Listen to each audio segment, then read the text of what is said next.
আমরা মনে করি যে প্রশাসনের এই ধরনের অনৈতিক কর্মকাণ্ড কখনোই পায়রা সদস্যরা বরদাস্ত করবে না। এই পর্যায়ে সংক্ষিপ্ত বক্তব্য নিয়ে আসবেন পায়রা নির্বাচনের কার্যনির্বাহী পরিষদের সম্মানিত প্রার্থী জনাব জসিমউদ্দিন পাটোয়ারি।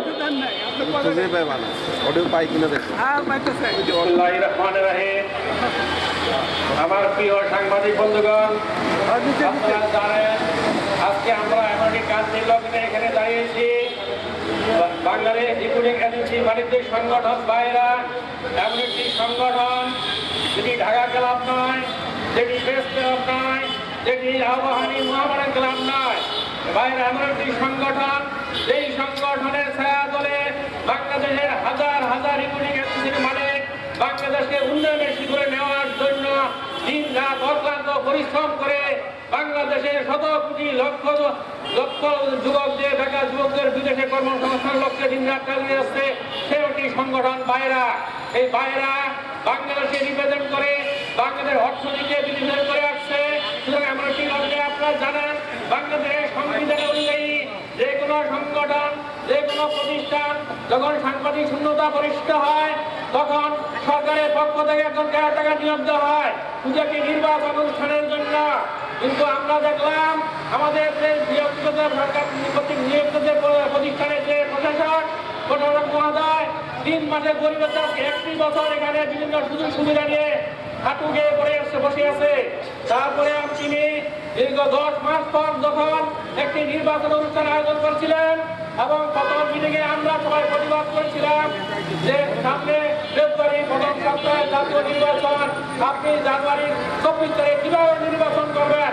তারপরে আমাদের আপত্তির কারণে তিনি সেই নির্বাচনটি 22 বছর মেশিনি পাওয়ারে ক্ষমতা দেখিয়ে আমাদেরকে অনেক আইন দিয়ে তিনি শেষ পর্যন্ত নির্বাচনটি ঘোষণা করেছেন এবং তার এই প্রেসারে পড়ে আমরা নির্বাচনে নামতে বাধ্য হয়েছি।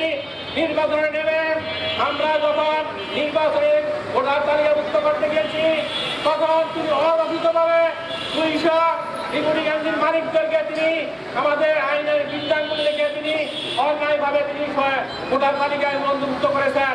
এটি বিজয় এটার পরিপ্রেক্ষিতে আমরা প্রতিবাদ করেছিলাম যারা আমরা প্রার্থী ছিলাম। তারপরে উনি নির্বাচন বোর্ডের সামনে নির্বাচনের বোর্ডের সামনে এবং তিনি একসঙ্গে আমাদেরকে বুঝিয়েছেন আইন কানুনে সব কিছু আছে, আমরা কোনো সমস্যা নাই, নির্বাচন হবে চলবে। আমাদের আপত্তির কারণ বিভিন্ন আপত্তির কারণ তিনি একতরভাবে নির্বাচনটি চালিয়ে যাচ্ছেন। আজকে আমরা 2 মাস অফিস আদালত রেখে ব্যবসা বাণিজ্য বন্ধ রেখে হাজার হাজার কোটি টাকা লোকসান দিয়ে আমরা যখন একটা নির্বাচনে দ্বারপাতে এসে বসছিলাম হঠাৎ তার এই পড়াশোনায় একজন সদস্যকে নিয়ে ওই অবৈধভাবে 200 ভোটার জায়গায় তালিকাভুক্ত করেছিলেন। সেই পাক পকেট দিয়ে তিনি একজন সদস্যকে দিয়ে উৎসাহ দিয়ে তিনি একটি রিট করে দিয়ে আমাদের নির্বাচনী বন্টন করেছেন। এই মুহূর্তে আমরা এই প্রশাসকের প্রত্যাহার চাই, এই প্রশাসকের আন্ডার কোন নির্বাচন আমরা করবো না, করতেছি না। আগামী 24 ঘন্টার মধ্যে আমরা তার প্রত্যাহার আছে আমরা এখানে আবেদন করছি। আসসালামু আলাইকুম। ধন্যবাদ জসিম ভাই। এই প্রশাসক আপনারা জানেন যে অতি সম্প্রতি হাবেও নির্বাচন হয়েছে।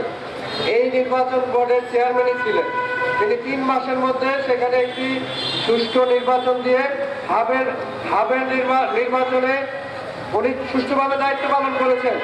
কিন্তু আমরা নির্বাচন বোর্ডের চেয়ারম্যানের সঙ্গে কথা বলেও দেখেছি যে প্রশাসকের অযাচিত লগ্ন হস্তক্ষেপের কারণে বাইরে নির্বাচন করতে সম্ভব হয়নি নির্বাচন বোর্ড। সুতরাং এই স্বার্থন্বেষী মহলের এবং দেশীয় এবং আন্তর্জাতিক চক্রান্তের কুচক্রী মহলের অংশ হিসেবে এই প্রশাসকের অবিলম্বে আমরা অপসারণ দাবি করছি। এই পর্যায়ে বক্তব্য নিয়ে আসবেন বাইরে নির্বাচনে